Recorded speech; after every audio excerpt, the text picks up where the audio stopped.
let's, without further ado, bring on a man that has not only had a great career thus far, because he ain't finished yet. He's still active, still chasing the big fights, only big fights. We don't want no silly man down the road fighting for 50 quid or any of them, those silly little, we want big fights. This young brother has shared the ring with the likes of Jaron Ennis, with the likes of Errol Spence Jr.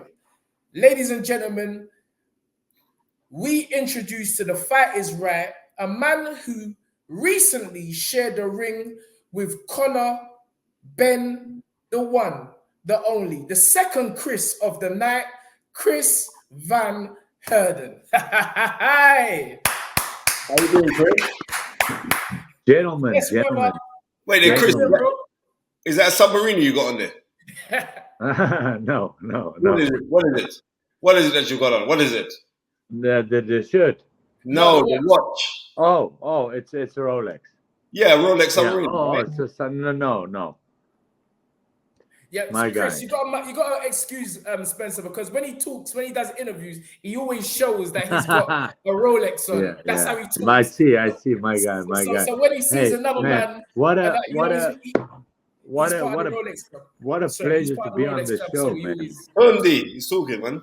Anyway, go ahead, Chris. What a pleasure to be on the show with you guys. I've been on here for about 10 minutes now. I'm inspired. It's so real.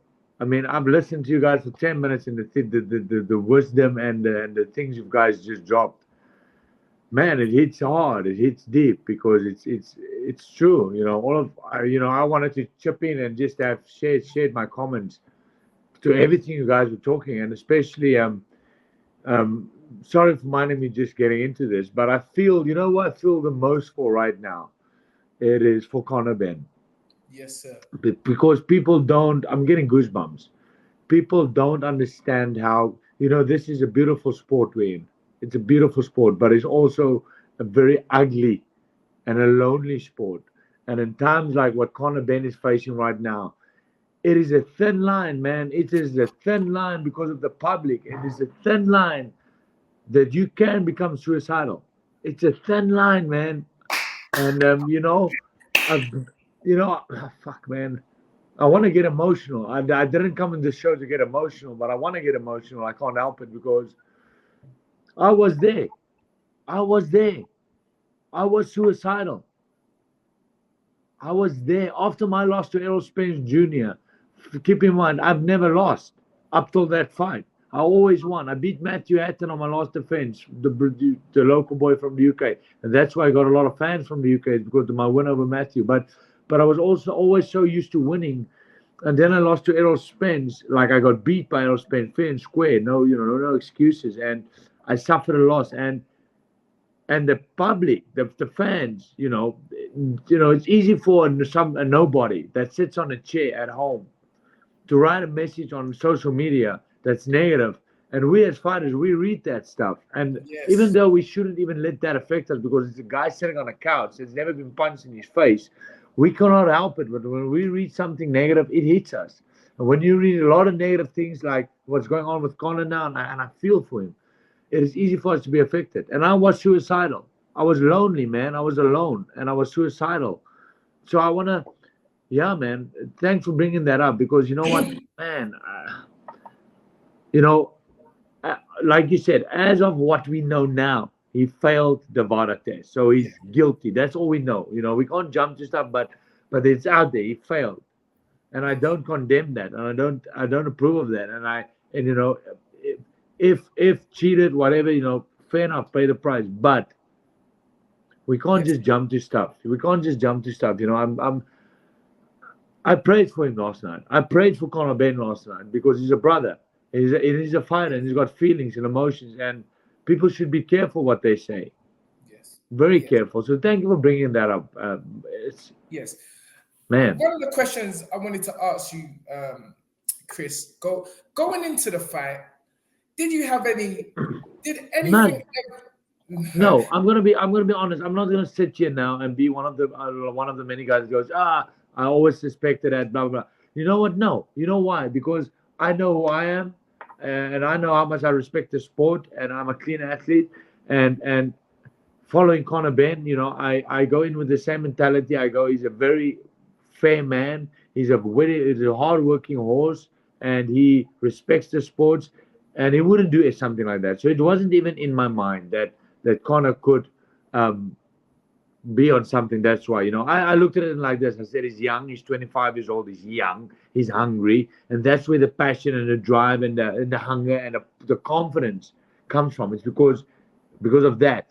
So I honestly didn't expect anything. Taking you back to the fight, Which was in April this year, Tom. say that again. It was in April of this Yeah. year. So Okay. yeah. So, Chris, you let me just inform you that this man that you're looking at the show, we call him the knowledge. He actually knows what color brief underwear Muhammad Ali was wearing when he fought Sonny Liston, and he actually knows the date he was wearing and what underwear he changed into after the fight and what date. That So was this is the knowledge, February 25th, 1964. That's Anyway, as I was saying, Chris, I mean, you've shared the ring, as you said, with the likes of Errol Spence Jr. and Gerard Innes. In terms of the power department, Okay. was there anything that you felt? Okay. Good question. People are asking us. Good question. You know what? This is what happened. I came out there round one. I was basically inactive for 2.5 years, right? 2.5 years. So I knew coming into that fight, I was like, once I get my rhythm, I said it's going to be very crucial for me to get at least to round 4 to get into a rhythm and adapt and get my timing or whatever. So round one, even if you go back on round one, I didn't really get hit. Like I didn't really get hit by big shots against Conor. I kind of tagged him. I found it easy to hit him, and I remember going back to my corner after round one, and my confidence went right through the roof because I was like, oh, he's right there. He's not that difficult to hit. I can hit him. I was like, he hasn't really hit me. Nothing alarming went off in my head where I went like, oh wow, the power is unbelievable, because I haven't really been hit, and I came out in round two, like in round one, I came out in round two trying to find my distance, and I'll tell you what, the first right hand he hit me with buzzed me. The first clean right hand he hit me with buzzed me. So it happened so quick. So I cannot say that there was power for me to think about because the one I took me out of it. So if you understand what I'm saying, I didn't have something to think about. I didn't go back to my round after taking a cumulative punches, and I had something to think about. When I did get caught, I was out. So it happened so quick, it happened so fast that yeah, it was over. So after the fight, obviously, this is such a beautiful but such a lonely sport. So after the fight, going home and as a fighter, we're in our heads, especially if you lose. You kill yourself. You kill yourself mentally because you lost. It's a lonely place, and I struggled not as much as I struggled with the Errol Spence fight because I knew how to handle the situation this time, but for a couple of weeks, a good couple of weeks, I struggled. I struggled to understand how I'm known. The fight fans know me as how he's a tough kid. Bring in Chris for anybody because he's a tough opponent. He's durable. He fights with a heart. He can take a punch. A lot of people know me. They say they can take a punch. I tried to understand how I could take Errol Spence's power. I got beat up. I got beat up by Gerard Innes in round one. Yeah, I was never gonna win that fight. I took that fight on 2 weeks' notice. By the way, we went through a pandemic. They needed an opponent. I took that fight on 2 weeks' notice. But I did get beat up in round one. But I took it. I took it like a man. I'm from one side of the ring to the other side of the ring. I got hit, but I took it. Fair enough. And then I tried to understand how one punch. I get in the fight, and here's Conor Benn, a guy that's not really known for blowing up people, except for the fight before me against Chris Ajayi, a one-punch knockout. And I tried to understand I tried to put my head around how did one punch take me out of it? I couldn't. And I at the end of the day, I made peace with this. I took my loss fair and square. I was like, I have no excuses. I have no excuses. I got beat by a better man. by a dangerous man that's underestimated, and I underestimated him, and I didn't give him the benefit of the doubt that he could knock me out, and I got knocked out. And life lesson learned: don't judge a book by its cover. So I made peace with all of that, and I got to a good place to be able to say, okay, you know what? I'm not going to be suicidal like in the aerospace fight. I know how to deal with this. I accepted it. I made peace with it. I love it. It is what it is. And then to wake up 2 days ago to my phone blowing up, and I remember waking up, and when I saw my phone was blown up, I thought to myself, first thing I thought was, did I do something stupid that that went viral like that? And I saw the news that came out, and immediately I was unsettled, and I was in a very harsh place again. You can understand this. I'm sure you guys can understand it as men. I made peace with the fact that I lost to aerospace, to Conor Benn, to a better man. I made peace with that. But now for all of this to come out, and it woken up things inside of me where I went, oh man, did I lose to a better man or did I lose to a cheat? You know, it's human. It's human to ask those things after the things that came out. I'm a fighter. I cannot help it. It's human. You guys understand it. And it's only natural to raise the question: did I lose to a clean athlete? Because we didn't get VADA tested. Well, I didn't get VADA tested. Not at all. Not 10 weeks before the fight. Not during the fight. Not before the fight. I did not get VADA tested.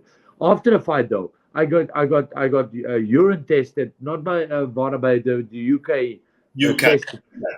So I got tested, urine tested afterwards. I don't know about Conor, but we never ever got enrolled in VADA testing or whatever. So then I saw the stuff that came out that 4 months before my fight, so in February or January and February, Conor Benn refused to take a VADA test. He refused to enroll in VADA testing. And the WBC dropped him from the rankings, him and 2 other guys, because refusing to take the test. So you can imagine in my head, I'm going, damn, why did it refuse to do the VADA testing or enroll in VADA testing? 4 months right before my fight. Now he got caught. Man, did I lose to a cheat? So it's only natural to ask the question. And I see a lot of people slamming me. They go, you're a bad loser. You're a sore loser. I am not.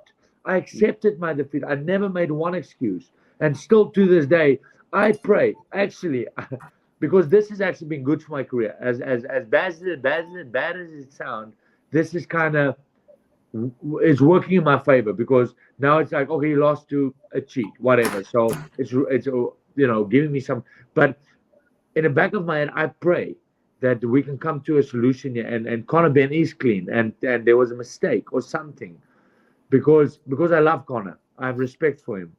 And it's so easy. Everyone say, yeah, a fighter know what he's taking. A fighter know what he's taking. A fighter know what he's taking. Yes, I agree with that. Yes, but we do have a nutritionist, and we do have a strength and conditioning coach that becomes family. They become so, they become brothers. They become so family, so tight that you trust and believe everything they say. I mean, we cannot help it. So if you do your strength and conditioning coach and someone you trust with your life because of that friendship bond, and he puts a shake in your hand and he says, drink it, it's good. I've done it. I've done it. I'm not going to lie and say, I check everything I drink. I trust my team. I do. And it's easy for someone to take a shake and drop it in, not knowing what the hell I'm taking, because I trust my brother and my sister that said, go. So that is possible. So man, that's what I'm saying. I hope we can come down to something here where Conor Benn is proven that he had no idea, that he really had no idea what he's taking. And I say that because he's a brother and I love him and I lost to a warrior. Because if I find out that hey, man, right now I'm unsettled. Right now in my head, I'm going, I lost to a cheat. I didn't lose fairly right now. And I need this to go away. And, oh, man, do I make sense? Chris, believe me, you touched on so many points. Actually, a key point which I was going to mention, which was, were you drug tested prior to your fight with Conor? You've just basically told us that that wasn't the case. Do you feel in the day and age we live in, with so much drugs being used, it's rife that going into big fights, what do you think that drug testing should be mandatory. It should be Yes. mandatory Yeah. for fights. Because I was having this conversation with Spencer, and I was saying that I feel that drug testing should be mandatory. I think so too. It should. I honestly think so too. Especially at the, we all know once you hit that top 15 in the world, you're fighting against elite level fighters. Yes. It's dangerous. It's a fine line. It's a fine line that separates each other. So by taking banned substance and stuff that's going to help you, it can make a big difference. So I think it should be. Yeah, I agree with you. I 100% agree with you. Spence, I mean, I'm gonna say this. but I'll let you talk. Spence. Yeah, I'm gonna say this. When we're Because I dealing also with, want to say this: my loss to Conor Benn, has damaged my career badly, especially at 35. Oh, it's putting me in the back of the line. Where a win or a well fought fight could have opened up, could have done so many things for me. At the moment, my career is very hurt, because of that loss. And if my career is hurt because I lost to a cheat, man, the sport is dangerous enough. We get in that ring where we can die, man. Yes, that's deep. Sorry, Spence. So I have to go back on it because see me, I am. That's why sometimes I just have to listen. But I'm gonna have to backtrack to something you said. My phone's blowing up as the show's going on about the show. But about the trust and the trust these young men put into the people that they think are doing a job. I'm going to say it right live on this show. Where is this Dr. Usman, brother? now, Tun, you see, you started me off now. You started me off. But let me tell you. Where is he? Where is he? Because, hold on, you're so quick to be your face all up in the camera with these boxers, Tyson Fury, Conor Benn, everything. As soon as the shit hit the fan, sorry for the language. We are alone. You're gone. As soon as the shit we are alone. So you've mastered your...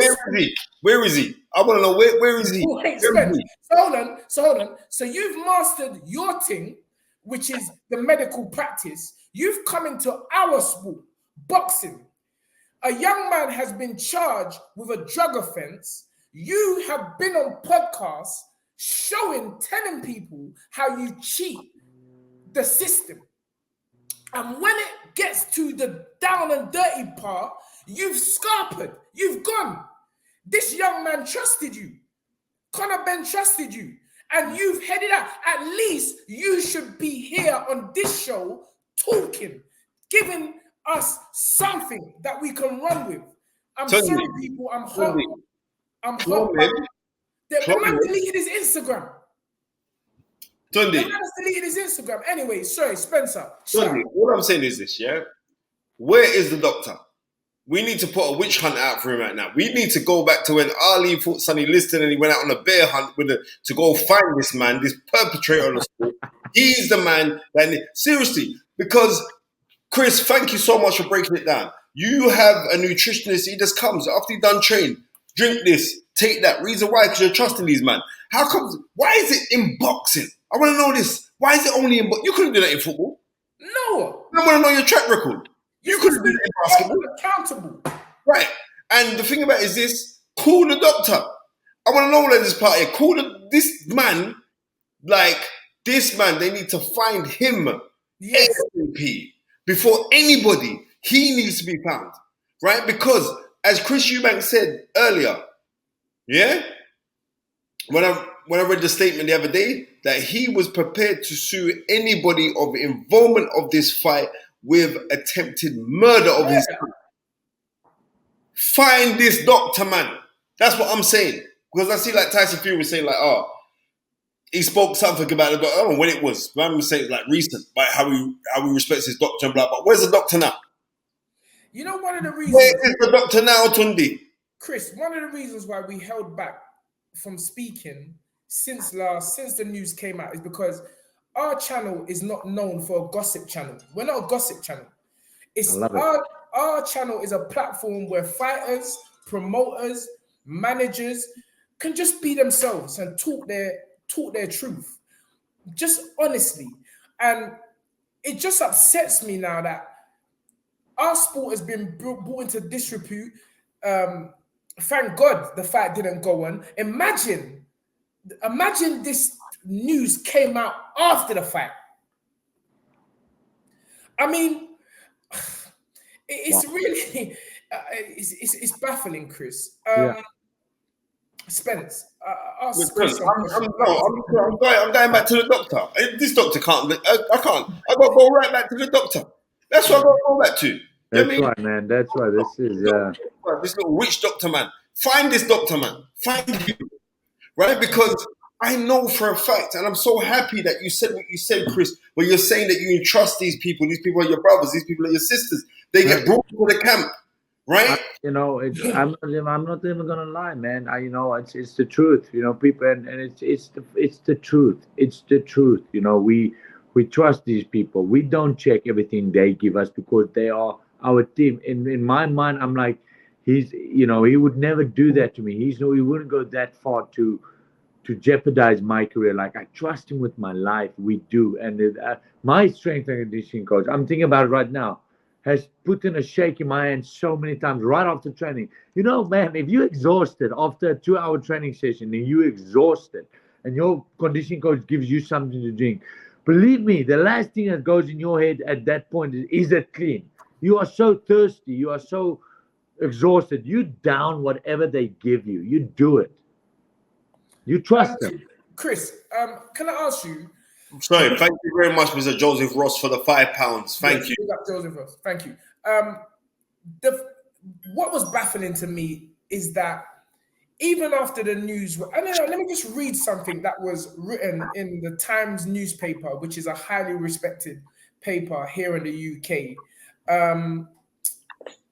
The headline on Friday, the 7th of October, obviously a day before the fight, 10:30 at night. Conor Benn could face a suspension of up to 4 years after British anti-doping investigators asked for evidence of his failed drug test. The Times understands that UK anti-doping, otherwise known as UKAD, will launch a formal investigation after a failed test for the banned fertility drug, clomifene, led to the postponement of the 26-year-old's £25 million bout with Chris Eubanks Jr. The test was conducted early last month. Now, I want you to listen to this. The test was conducted early last month by the Voluntary Anti-Doping Agency, otherwise known as VADA, which technically sits outside the jurisdiction of the National Doping Organization. UKAD investigators will request cooperation from VADA and the British Boxing Board of Control, the BBBC, which was notified of Benn's test results on September 23rd, and declared the fight prohibited this week. Yeah, that's baffling, man. That's disgusting. Wow. Listen, the 23rd of last month. September. Therefore, this means that all parties involved were fully aware. They were in on this. They knew it. Yeah, they knew all of this. Just said, nah, this fight can't go on. But what is baffling to me is that they knew this from the 23rd of September. Wow. Can you tell me, Chris, what you feel about the fact that right up until the, 11th or the 9th hour, that the promoters still were urging for this fight to take place? I'm lost for words. I'm lost for words, my man. I feel like the first thing that comes to my mind is why wait till the 11th hour to bring this on Conor Benn, into like publicly, like with so many eyes. At the fight, the day before the fight, there's so many eyes on the event. Why wait till then for all of this to come out? Yeah, it's. I don't have words. I'm baffled. Like I'm saying, when you're dealing with, and this is not me taking a slant at any promoter, but you're a promoter. Are you really sitting down and thinking about the health and safety of the participants of the sport? Because obviously, if the British Board of Control on the 5th said the fight weren't going on, but yet the promoters in the Southlands and Matchroom were saying that the fight was still going ahead. But they knew the board said, nah, brother. Right? So, and I also know, and this is not me people trying to say that it was the zone that pulled the plug on the fight. Yeah. Now, whether that's true or not, because certain people can't talk on it. But what I am saying is this, regardless, the safety of the participants is paramount. Now, if someone has popped dirty, knowingly or intentionally, or unintentionally, the fight should have been cancelled straight away. Straight away. 100%. Now, this is making a mockery of the sport, which is going to give more power to the anti-boxing brigade people who are going to be sitting down and thinking like this is a joke. And we do not need to see no more injuries in this sport. This is not a game. You cannot play boxing. We're in a profession where two people go to work at night, and one might not go home. That's... How many people go to work at night and knowingly know they might die tonight? That is the sport we're in. That is boxing. We've seen it happen. I believe it's happening now more than ever, where we see fighters die, injuries. So this is not a joke. It's not a joke. Chris, this is such a touchy subject, but I want to change the energy for a minute, because I know, where are you, in Vegas, Las Vegas? Los Angeles, LA. Beautiful place. The sunny state, California, LA. It's beautiful. Love it. I want to just what next for you now? I know what you said. Right before all of this, having names like Conor Benn, Jaron Ennis, Errol Spence, Matthew Heerden, having big names on my record, and being 35, I'm a veteran of the sport, so I need to be in fights that's big. And I know I'm gonna get another call from some up and coming guy that needs to get a big name on his record, and they ask me to fight. But so like I said, losing to Conor Benn damaged my career badly. Like it set me back so much. But now all of a sudden people are talking about me again, and they're saying, wow, you lose fairly? And there's people that say you didn't, you lost to a cheat, blah, blah, blah, who would like to see you against. People say they would want to see me versus Chris Algieri, or they want to see me versus Avanese, or what's his name? From the UK. Like him. Yes. And there's things coming up. But to be honest, I don't know what's next for me. Like, this has hurt my career. The loss to Conor Benn has hurt my career so much. I don't know what's next for me. All I know is that I'm not done. I'm not done. I still have a lot of fight in me. I know I'm 35, but 35 is 30. We have a way of recovery in this era we live in. I'm not done. I still have so much fight in me. I just need another shot. Unfortunately, it didn't go my way against Conor. I was very confident after round one that I'm gonna upset a lot of people tonight if I find my rhythm and I find whatever. But man, I hope someone's listening and offer me a big fight again, because I feel like I've paid my dues in the sport over the years, and I just want to. Well, let me tell you something. Anybody who blesses this show, only good. Always. What's the young man? McKinson, he came on. Listen, nobody knew about McKinson. Yes, sir. He's getting a world title fight. Yes, There's been many instances of people coming on the show because it's a positive vibration. I love it, my brother. I love it. And like I said, I'm just going to be honest. That Conor Benn fight hurt me so much that I don't know what's next. And we know. I mean, you guys know if you're 35 and you lose, people write you off. Like, Chris, Chris, don't worry about that. We've seen many men who have come off of back-to-back losses and come back and had great wins after. So you just keep the faith, man, come on, training. You just keep it. come on. As the great George Foreman said, all I got to do is drink my milk and run down the road. So that's what you got to do. Keep positive, my friend. All right. Thank you, my brother. But you bless the soul now. So if you bless the fighters right, watch blessings going to come. Yes. On that note, What you put out, you must get back. Amen.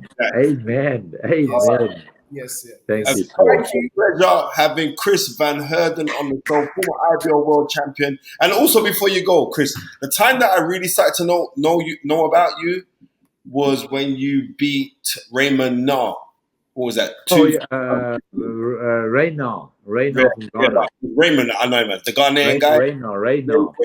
Rayna. That guy was a very, very good talent. You know, I want you to know you beat him on a split decision. He was a Tunde. He was bad. Guy Al Hammond, who I know had dealings with him from in Ghana, and you beat him, and that's when it kind of propped. And then I remember you going back and forth with Ashley Fearon on Twitter. Yeah, actually, at that time, Ashley actually, went at me, and I was like, "Hey, man, let's go, let's go." Yeah, I mean, so Chris, just keep the faith. Thank you so much for blessing the show as well. Thank you so much. Thank you. That's You only guys are awesome. powers that And Chris, he ain't graduated to the black book yet, but it's coming. And Chris, me and you, we've got each other's contact now. Thank you so much. When I got these, maybe one day I'll have a welterweight that I need you to school him and move him around the ring. So I'll be in touch. And maybe when we're out in LA, me and Anthony Yard. Oh, absolutely, man. You guys ever in LA, you hit me up. My treat. Yes, sir. My treat. Ladies and gentlemen, let us again thank you. A great person, a fantastic individual, a beautiful man, a man that shared a ring with many a great fighter, and who also is a great fighter, the one, the only, Mr. Chris Van Heerden.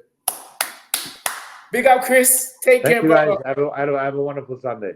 Yes, sir. All right, you too, my brother. Bro, you can't mess with this thing up. Yeah. Spencer Fearon. Beautiful. Beautiful. You know what? Thank you. Two Chris's. Two Chris's. Bless the thing. On a Sunday. Two and Chris's. Both of them emotional. Emotional. Yeah. I'll be honest with you. Yeah. I wanted to get up on my chair and just leave when Chris Eubank Sr. was talking. Brother, I'm telling you, mate. It's and